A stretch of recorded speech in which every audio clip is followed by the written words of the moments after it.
저도 목이 한 달 전에 쉬었다가 사실 풀리지가 않네요.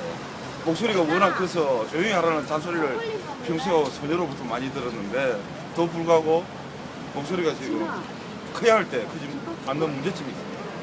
오늘은 한미 FTA 문제점 중 두 번째 문제를 지적하겠습니다. 인터넷과 관련된 것입니다. 인터넷 이용 환경이 위축될 수 있다. 한미 FTA가 발효되면 인터넷 이용 환경이 위축된다. 또 언론의 자유가 침해될 수 있다. 침해될 수 있다가 아니라 침해될 것이다 어디다냐? 말할 수 있습니다. 왜 그러느냐? 어디다냐? 한미 FTA 협정문 제18장, 요걸 하는 게 아닙니다. 제가 10+8 18장이 지적 재산권에 관한 장입니다. 여기에 부속사항 3을 보면 온라인 불법 복제 방지라고 하는 조항이 있습니다. 한번 읽어보면요. 저작물의 무단 복제, 배포 또는 전송을 허용하는 인터넷 사이트를 폐쇄하는 목적. 이 인터넷 사이트를 폐쇄하겠다는 것입니다.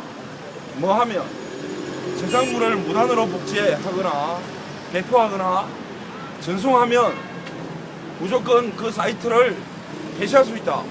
그런데 그 인터넷 사이트를 개설한 사람이 무단으로 복제하고 배포하고 전송하면 당연한 거지만 그 개설자 이외에도 손님이 와서 만약 불법 복제를 했다 그러면 그 개설자의 사이트 자체를 폐지시킬 수 있다는 것입니다. 그래서 대단히 아빠 이거. 무시무시한 겁니다. 네가 들고 있어.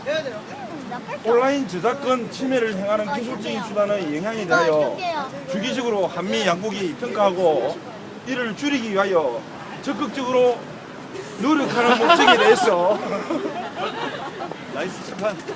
양국이 공동으로 행한다 그렇게 합의했다는 것입니다. 또 인터넷의 지적 재산권에 대한 효과적인 집행에 대해서도 공동으로 합의했다 그런 내용이 있습니다.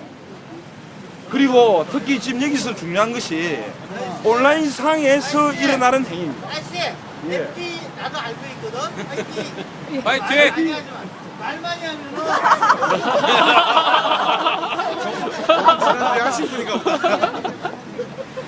저작물, 그러니까 저작권이 있는 저작물, 또 그 저작물의 인터넷 불법 복제가 지적 재산권 법을 집행하는 데 있어서 우선순위라고 이렇게 명시를 해놨습니다. 그래서 온라인상에서 어떤 책을 카피해서 누가 PDF 파일로 올려놨다, 또 누가 가지고 갔다, 그러면 무조건 이거는 범법 행위를 하는 것입니다.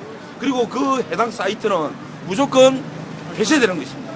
이런 문제점이 있습니다.